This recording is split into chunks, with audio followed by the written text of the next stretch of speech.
Good morning and welcome to Vocab Voyage News for another week. I had a great weekend. Onsen, of course. I went to yoga, did lots of things, had a nice Nepalese curry for dinner last night. Saw my friend Rochelle, she's going back to the States. But today, Abenomics, 3 articles like usual. I warn you in advance, the second article, when I talk about it, I might get a bit. It just frustrates me so much because I love Japan and I love being here, and I can't see why the politicians can't see what I see. Anyway, first story, Abenomics. Abenomics said pay rises for everyone. It's starting to happen. His monetary and financial stimulus. First arrow, structural reform. Second arrow, third arrow, still to happen because all the companies have been making lots of money. The investors and the corporations putting it in the bank. So the rich have been getting richer. The pay rises haven't been coming, but it's starting. Toyota, workers 4,000 yen a month up. Nissan 5,000 yen a month up. Hitachi and Panasonic are following suit. It sounds like not much, but over the average with the seniority thing going on, it works out to 11,300 average pay rise a month. Last year, average spending power went up 0.8%. The previous year, the year before that was 0. The year before that, it was falling. Last year, it went up 0.8%, but the tax rise, that cancelled it out. This year, there's going to be some real spending growth for those people who are in permanent, full-time, properly paid jobs.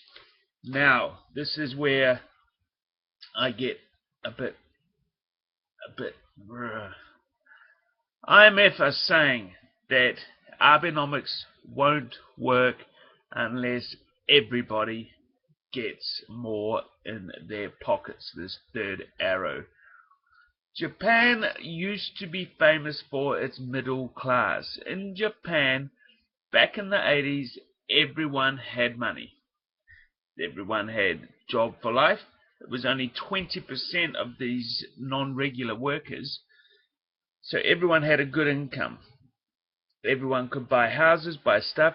Everyone could have children because they had a guaranteed income. The middle class is gone since the bubble burst.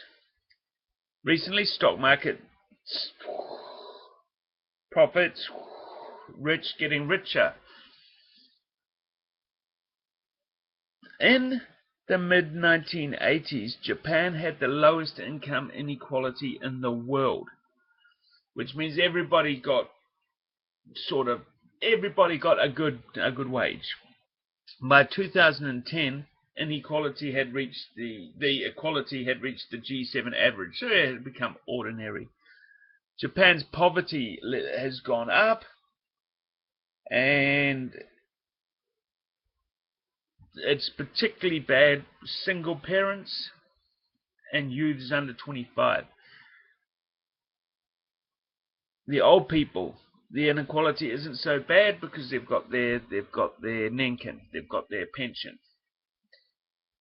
So, but that can't go forever because it's costing the government too much money, and it will just carry on. The thing which needs to change, if you ask me, see fired up, is this non-regular worker carry-on. These non-regular workers, they get paid nothing. About 100,000. Okay, you've got person A here, regular worker. They get 300,000 yen a month, and they get nenkin and hokken and everything.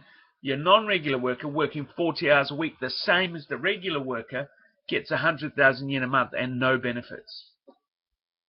How is that person going to spend money? How is that person going to even think about having a family?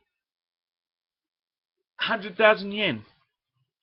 Just comparing it back to where I come from, the minimum wage in New Zealand is 130,000 yen.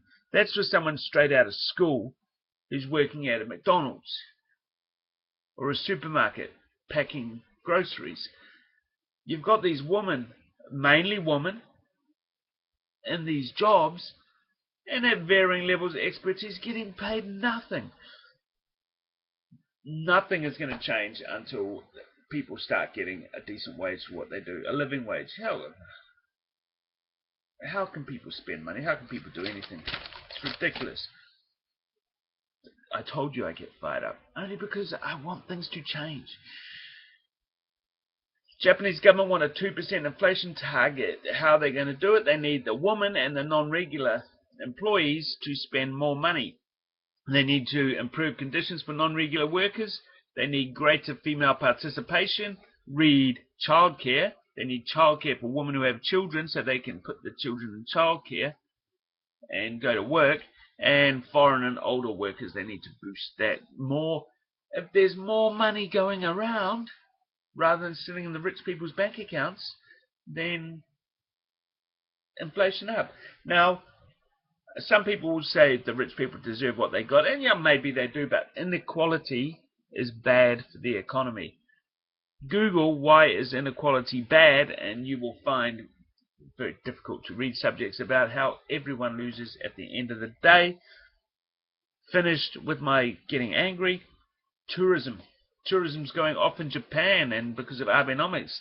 One of the main things is the yen has gone down so much. The US dollar has risen 47% in value against the yen since 2012. The renminbi, the Chinese yuan, that's pegged to the US currency, so they've got more spending power too. Visitors have doubled since 2011. And they're spending more money. And that's got to be good. What's coming up? The Rugby World Cup 2019.